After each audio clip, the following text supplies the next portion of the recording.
Hola, ¿qué tal? Bienvenidos y bienvenidas a este video de difusión de lo que fue el proyecto Tarapacá Más Futuro, un proyecto ejecutado por la Pontificia Universidad Católica de Chile a través de su Facultad de Matemáticas y financiado por el Gobierno Regional de Tarapacá a través del Fondo de Innovación para la Competitividad FIC 2022. Tarapacá Más Futuro fue un proyecto que durante 2 años capacitó y entrenó a jóvenes estudiantes, muchos como ustedes de enseñanza media, para nivelarlos en sus conocimientos en matemáticas. Fueron más de 800 estudiantes que durante un año participaron en clases, tuvieron clases online, desarrollaron en ejercicio, desafíos matemáticos interesantes, asistieron a charlas matemáticas también, desplegadas por toda la región. De hecho, nuestro querido amigo Andrés Navas nos acompañó en una muy bonita experiencia en una hermosa comuna, en la comuna de Colchane, al interior, muy arriba, en la región de Tarapacá.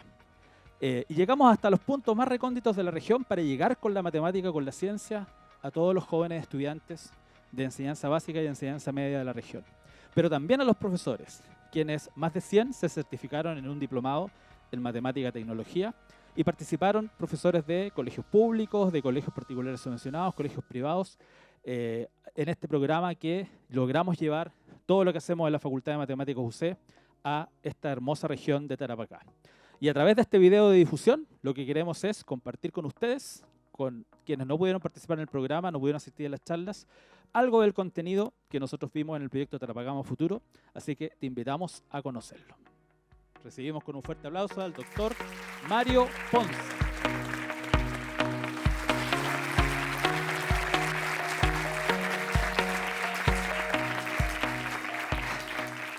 Muchísimas gracias, muchísimas gracias por estar aquí.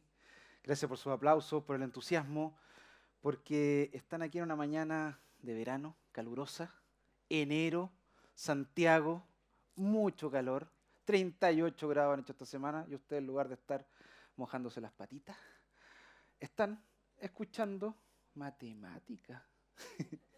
No lo decimos con burla, por supuesto, porque estamos apasionados por el conocimiento, somos apasionados por la ciencia, y hoy día les quiero hablar de esto.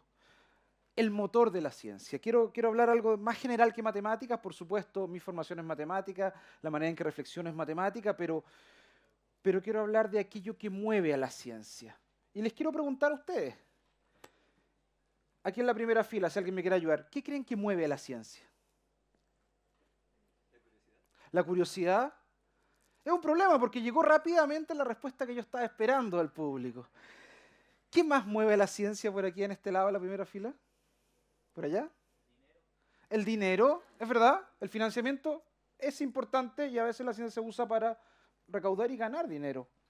Otras razones por las cuales se mueve la ciencia, ¿por allá? Las necesidades, el ímpetu, las ganas de mejorar la calidad de vida de las personas, ojalá de la mayoría. Yo hoy día quiero que le demos una vuelta a esto que mueve a la ciencia, en el sentido quizás histórico, quizás revisar, y para eso quiero hablar de mi vieja amiga la astronomía. Y para eso quiero traerles una pregunta, no es una prueba, no es un ensayo, y de hecho ni siquiera hay una respuesta correcta a la pregunta que planteé ahí. Miren la pregunta, dice, ¿cuál es el personaje más importante en la historia de la astronomía? No gastronomía. Pero no quiero que lo contesten, quiero que primero miremos las opciones, quiero que lo piensen, quiero que digan, este gallo me cae bien, este no lo conozco, mírenlo. Y ahora les voy a preguntar, y voy a preguntarle al público, ya que estamos simulando el quién quiere ser millonario. Ustedes dicen que lo más parecido a Don Francisco que van a ver hoy día, voy a ser yo. A ver, quiero que levanten su mano. Nicolás Copérnico.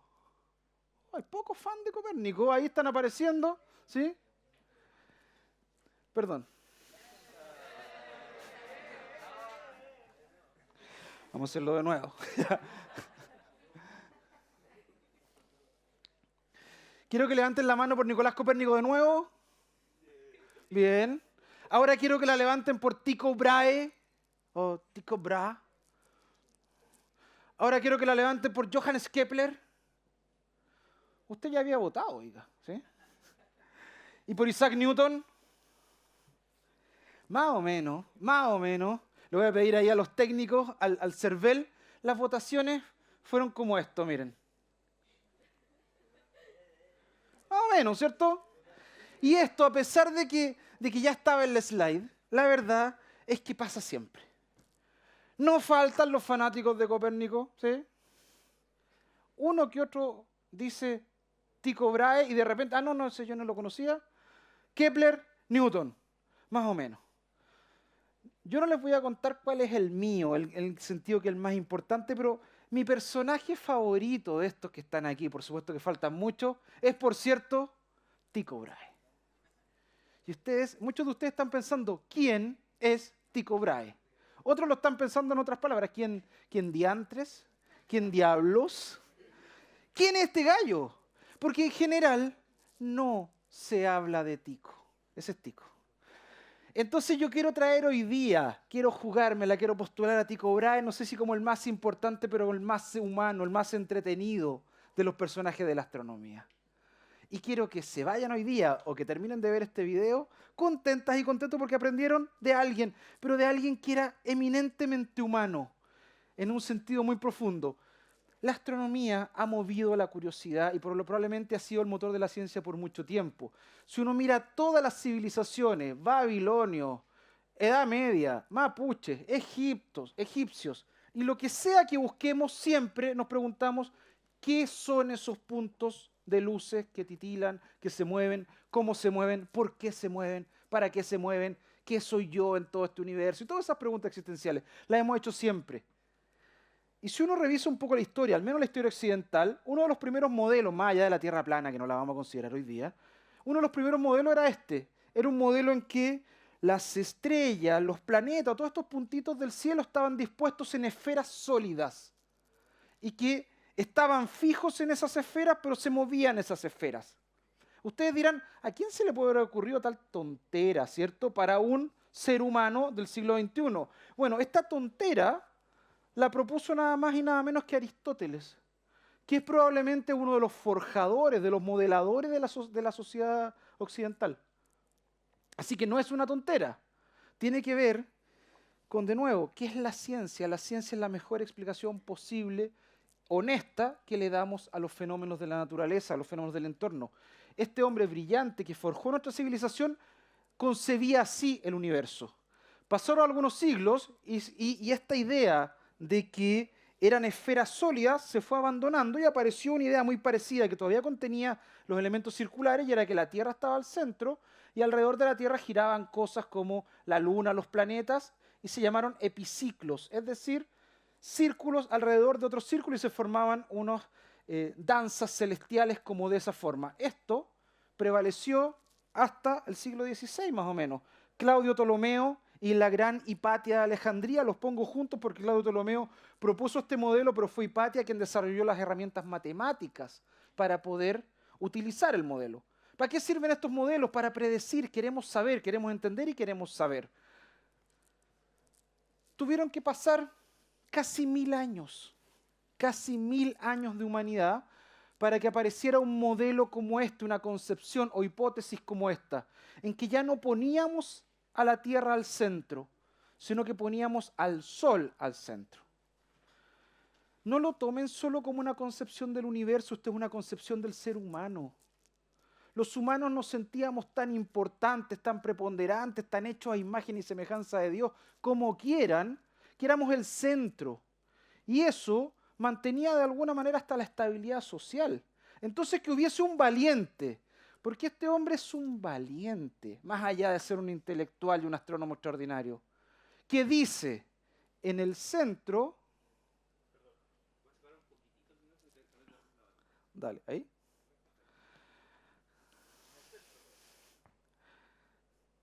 Este hombre es un valiente.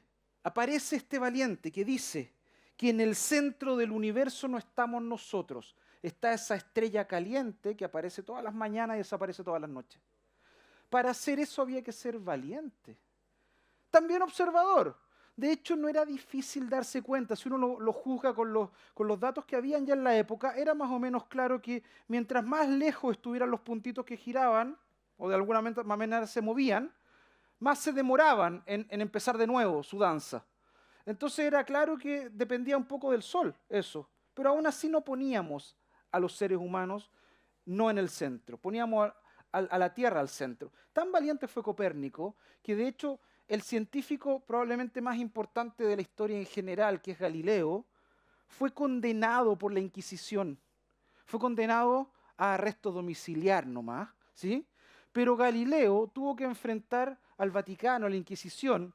Galileo fue condenado a arresto domiciliar, igual que Katy Barriga, igual que el mago. No sé en qué estará Monsalve cuando se ve este video, ¿cierto? Galileo fue condenado. Si no hubiese sido tan amigo de los reyes, de los papas, Galileo lo hubiesen matado. Por ser valiente y decir Copérnico tenía razón. Y hay innumerables demostraciones, de hecho, él propuso alrededor de 15, de que el Sol estaba al centro. Entonces quiero que se paren en ese hilo histórico y piensen cómo era la humanidad entre estas dos personas. ¿Cómo fue que llegamos hoy día a tener una convicción tan clara de cómo es el universo, de cómo se mueve? Y nos parece que estas historias son casi historias de cavernícolas prehistóricas. ¿Cómo podía ser que alguien creyera que la Tierra era plana o que alguien creyera que la Tierra estaba al centro? Hoy día nos parece casi ridículo. Hasta un niño de 4 o 5 años, uno le enseña de que el Sol está al medio y todo gira y no lo duda. Pero en esta época te podían matar por hacerlo. Y ahí aparece nuestro personaje central de hoy. El gran Tycho Brahe. Mírenlo. Tycho Brahe era danés, era un noble danés que estudió leyes y que estaba siendo preparado para vivir en la corte del rey de Dinamarca. Tycho Brahe. Tycho Brahe es muy especial, muy inteligente, no tuvo formación formal ni en matemática ni en astronomía, pero llegó a ser el mejor astrónomo de su época. Fíjense la época que vivió. Vivió entre Copérnico y Galileo. No tuvo acceso a telescopios. Tycho Brahe, y es lo que más me gusta de él, era un vividor. Tycho Brahe, cuentan historias de Tycho Brahe. Le gustaba la cerveza, la comida, la buena vida, la mala vida, que es mucho mejor a veces que la buena. Tycho Brahe era un vividor. Por sobre su hambre de trascender, probablemente estaba su hambre de vivir muy bien. Él quería que su vida valiera la pena. Eso fue lo que dijo cuando se iba a morir. Tycho Brahe quiso explicar el universo. Porque ¿qué significaba en ese momento explicar el universo? Significaba trascender, pasar más allá de las limitaciones de lo humano, como se dice ahora. Tycho Brahe llegó a construir un observatorio maravilloso en una isla. Le prestaron una isla donde él hizo su pequeño reino. Instaló un castillo, instaló una corte, lo pasaba excelente y en las noches iba a mirar el cielo. Y construyó objetos extraordinarios, sextantes, cuadrantes. Era muy riguroso. Él se dio cuenta que para observar el cielo no se podía mirar de repente, había que mirarlo a cada rato, todos los días, con rigor. También se dio cuenta que cuando uno observa se equivoca. Cada vez que observamos nos equivocamos. Se dio cuenta Tycho Brahe de eso y lo incorporó en sus cálculos para poder mejorar sus datos. Generó miles y miles de datos observando típicamente a Venus y a Marte. Y generó esto, lo que uno puede decir, los primeros registros del Big Data de la historia. 1600. ¿Para qué eran esos registros? ¿Para que el rey le siguiera pagando su buena vida? Por supuesto. Pero él lo que quería era trascender. Entonces pónganse en el lugar de Tycho Brahe, este vividor, una persona que no tiene esta imagen que tienen los científicos, que creemos que tenemos, que somos personas buenas, puras, que buscamos la verdad, ¿cierto? Tycho Brahe era una persona buena para la fiesta, para algunos pecados, digamos. De hecho, si se fijan bien, usaba una nariz postiza porque le cortaron la nariz en un duelo. Era un loco, era un excéntrico. Tenía un alce de mascota. Un alce. Y la verdad es que, pero por sobre todo, él quería pasarlo bien y una vez muerto ser eterno. ¿Cómo se logra ser eterno? Descubriendo algo. Pero y probablemente descubriendo la pregunta más esencial. Y en ese momento era, ¿cómo funciona lo que vemos? ¿Cómo funciona el universo? ¿Será que Aristóteles, imagínate, quiero estar a la altura de Aristóteles y de Copérnico? Eso es más o menos lo que quería Tycho Brahe. Entonces él se enfrentaba a dos modelos. Este de acá es el típico modelo de Ptolomeo. La Tierra al centro, el ser humano. Nosotros, una cosmovisión central, nosotros al centro y todo girando en torno a nosotros. Y por otro lado está el modelo copernicano de este valiente que dijo, no estamos al centro y el centro es el Sol. Frente a esa disyuntiva, Tycho tenía que encontrar una solución. O jugársela por uno o bien proponer la propia. Y él tuvo la tentación de proponer la propia.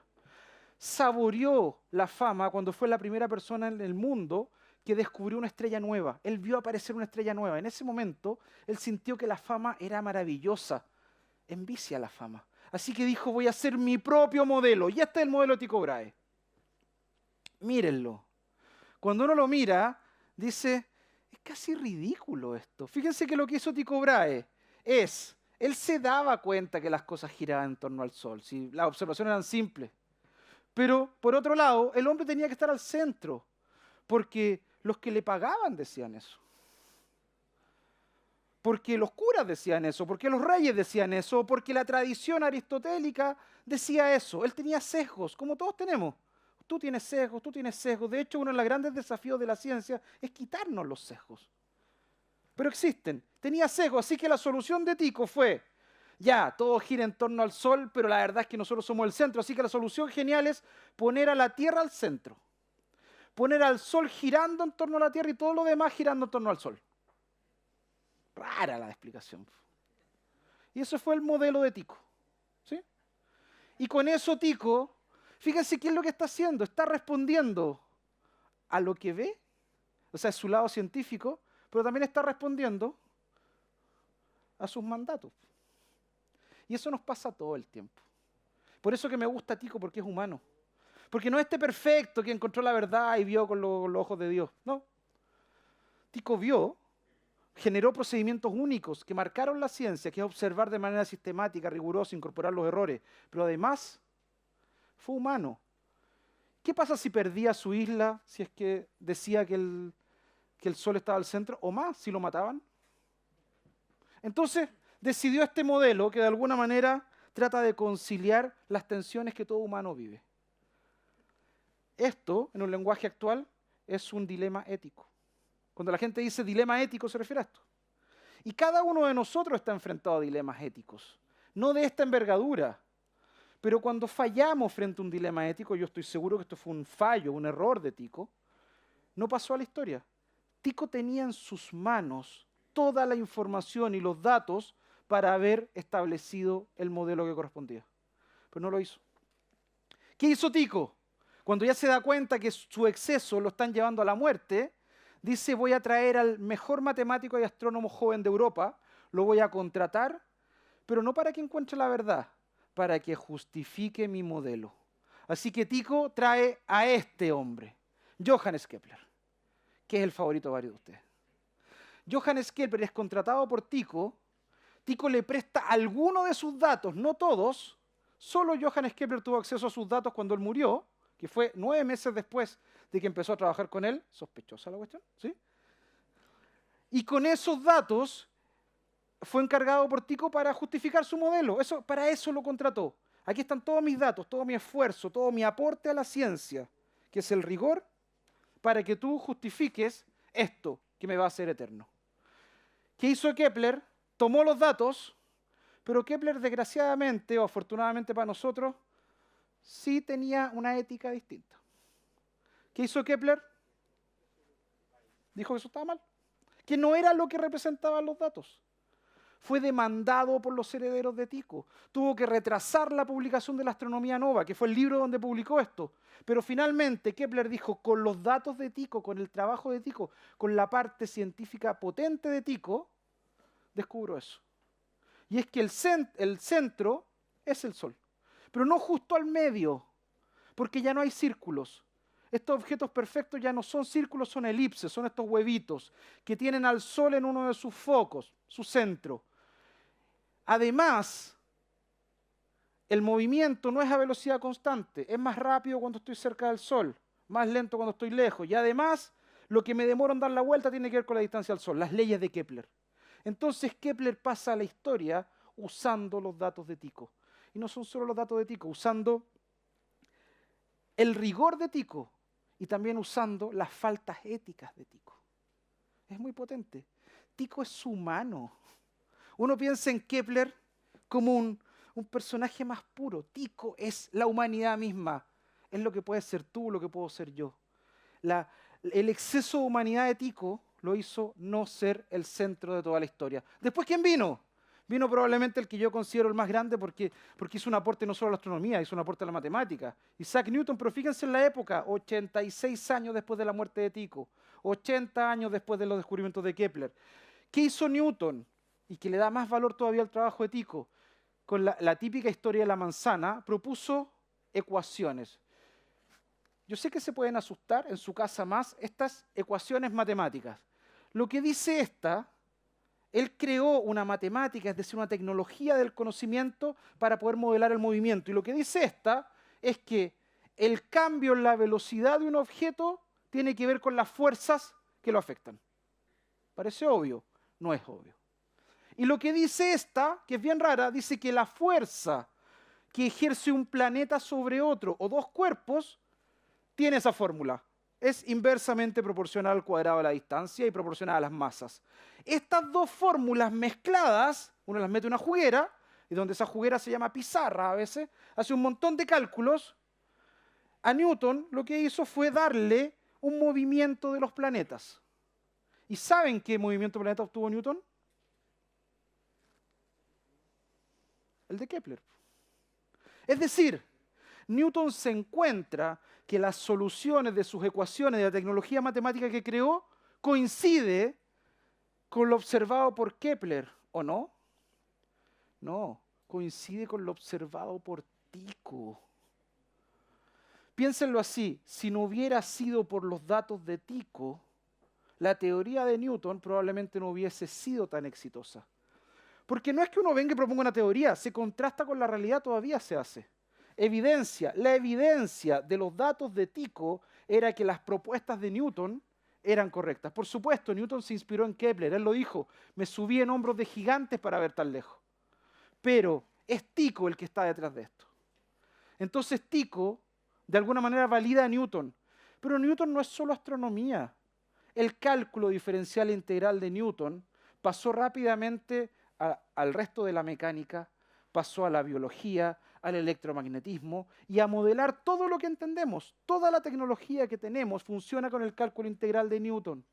Y ese cálculo integral se validó, lo consideramos como útil, porque lo que predecía coincidía con los datos del borracho y malviviente de Tycho Brahe. De alguna manera, Tycho está en el origen de la ciencia.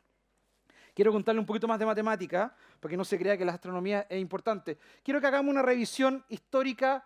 Evidentemente el Sol está ahí, el que no veía el Sol andaba un poco pajareando. Después en el sistema solar venía, este es Mercurio, ¿cierto? Venus, después venimos nosotros, la Tierra, después de la Tierra viene el planeta rojo, la guerra, Marte. Después hay un tremendo espacio raro y aparece un gigante que se llama Júpiter. Después Saturno, que ya el mismo Galileo le vio esto que le llamó orejas primero y después los anillos. Y ya después quiero pararme en 1781, donde está Urano. Y hasta ahí, esos eran los planetas. 1781 se descubre Urano, pero había algo raro. Los humanos veíamos esto, pónganse, no sé, pues verano de 1794. ¿Qué conversaba la gente? Oye, ¿qué falta ahí? ¿Por qué hay un espacio? Hay un espacio raro ahí. Y la gente se preguntaba, la gente conversaba, iba a charlas y decía, ¿qué falta ahí? Y alguien dijo, lo que tiene que faltar es un planeta escondido, un planeta oculto. Por mucho tiempo se buscó el planeta escondido, hasta que llegó 1801. Y en 1801, un astrónomo italiano, Giuseppe Piazzi, ¿saben lo que hizo? Se puso a observar, ¡pum! Encontró el planeta escondido. Había un planeta escondido en ese tremendo espacio entre Marte y Júpiter. ¿Lo conocen o no? Algunos sí, otros no, otros, ¿qué? Que ahí donde vive Tycho Brahe, así dirá la gente, ¿cierto? O sea, no lo conoce nadie. La verdad es que Ceres es un planeta. Hoy en día lo consideramos un planeta tan chico, una cosa tan chiquitita que no lo consideramos planeta, pero en ese momento Giuseppe Piazzi se hizo famoso inmediatamente, encontró el planeta escondido, lo empezó a perseguir para que no se le fuera. Lo empezó a perseguir, todos los días lo observaba. El problema que le pasó a Piazzi es que era tan chica esta cuestión y se había visto solo por él, que de repente se le escondió detrás del Sol. Imagínense haber buscado un planeta toda tu vida, hacerte famoso y que se te pierda detrás del Sol. Lo triste que debe haber estado Piazzi, porque por supuesto la pregunta es, ¿dónde está? dónde va a aparecer para seguir mirándolo. Es tan luminoso aquí que es muy... Esto es una exageración, ¿cierto? Esto es un puntito. ¿Cuándo? ¿Dónde? Entonces, esa es la pregunta. ¿Qué tiene que hacer uno cuando aparece un problema como este? Llamar a los que saben exactamente, llamar a un matemático o una matemática. Así que, miren, ¿qué es lo que hizo Piazzi en el lenguaje de Tycho? Observó, entonces tenía, hasta que se le perdió, tenía un montón de datos. Tenía un montón de datos de seres. 1801. Y tengo una trayectoria y la pregunta es cómo continúa esta trayectoria a partir de los datos que tengo. Y ahí aparece probablemente uno de los matemáticos más importantes de la historia, uno de los geómetras más importantes de la historia, estadísticos más importantes de la historia. Es un grande. De hecho, es tan grande que a Gauss tenía un billete en Alemania. ¿Sí? Un billete. Carl Gauss. ¿Y Carl Gauss qué es lo que hace? Toma el cálculo diferencial e integral y establece una idea que ya había sido desarrollada antes, pero la aplica acá. Dice, con estos datos yo voy a tratar de encontrar, y más o menos se grafica así, tengo un montón de datos y quiero encontrar una función, una recta, la más simple posible, pero que pase y que se acerque lo más parecido a eso. Por ejemplo, acá, cuando son muchos puntitos y parece que están derechos, uno busca una recta. ¿Cómo se encuentra una recta? ¿Qué tan inclinada está? ¿Qué tan arriba o abajo está? Entonces lo que se conocía era el método de los mínimos cuadrados que buscaba qué tan arriba y qué tan inclinado. Pero Gauss fue mucho más allá y dijo, no solo lo puedo hacer con rectas, puedo tratar de aproximar un montón de puntos, de datos, de observaciones, pero por otras cosas más sofisticadas. No algo que tiene 2 parámetros, sino que algo que tiene 3, 4, 5, 6, ¿sí? Funciones polinomiales. Entonces Gauss inventó o desarrolló este método de los mínimos cuadrados, que es busco parámetros que hacen que mi función, que mi explicación simple, se equivoque lo menos posible. ¿Y cómo lo hizo? Usó el método del descenso vía gradiente. Miren qué lindo nombre, apréndanselo. Porque pueden ustedes decir, conozco el método del descenso vía gradiente. La gente los va a encontrar seco. El método del descenso vía gradiente es sumamente simple. Es, si quiero llegar lo más abajo posible en un cerro, me voy por donde esté más empinado. ¿Sí? Bueno, resulta que con el método del descenso vía gradiente, Gauss desarrolló una manera de, a partir de estos datos, adivinar por dónde iba a aparecer. ¿Cómo se validan estas técnicas? Bueno, Gauss lo que le dijo a los astrónomos europeos, les dijo, el 31 de diciembre, a ustedes se les perdió Ceres por allá, miren ahí, pongan su telescopio ahí. 20 astrónomos europeos pusieron su telescopio ahí y les dijo, ahí va a reaparecer Ceres. ¿Qué creen que pasó? Apareció Ceres, justo ahí. Y en ese momento, Gauss se convirtió en el matemático que llamó la atención de todos. Apareció Ceres de nuevo. Pero Ceres no es importante en esta historia. Ceres ya no existe, o sea, está por ahí, pero no importa. Lo que importa es que esta anécdota, esta historia, hizo que, de nuevo, el método de Tycho, sistemáticamente levantar datos, más matemática sofisticada, da lugar a una excelente predicción.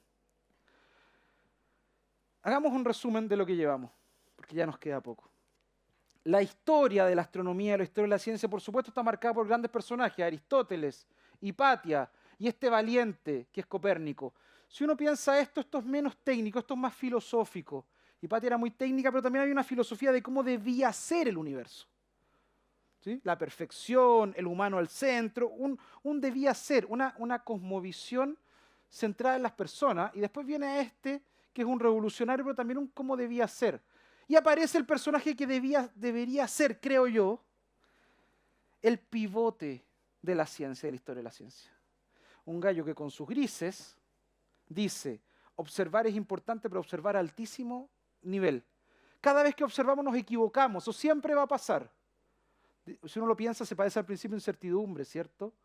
Pero el problema es que en lugar de, con esa buena disposición científica que yo creo que funda la ciencia moderna, antes que Galileo, en lugar de encontrar las soluciones correctas, encontró una solución que se adaptaba a sus sesgos, a sus mandantes. Tuvo un conflicto ético. Y por eso que no se habla de Tycho. Por eso que aquí levantaron la mano 2 personas nomás. ¿Quién levantó la mano por Tico? Usted. ¿Por qué le gusta a Tico? Era el que menos tenía, ya. Y uno apoya al más débil, ¿cierto? ¿Usted hincha de la U también o no? ¿No?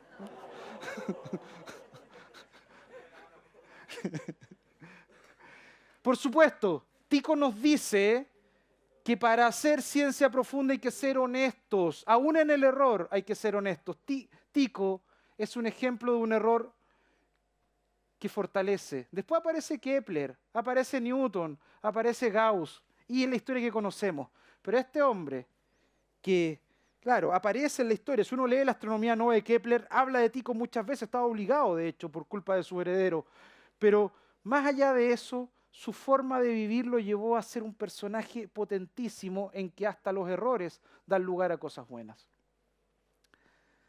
Newton y Tycho, para mí, distintas caras de la moneda, determinan al menos la ciencia, la física y matemática actual. Solamente un recuento histórico. Esto, que se le llama hoy día regresión, es decir, a partir de muchos datos encontrar alguna curva que calce bien, busca 7, 10, 100 parámetros.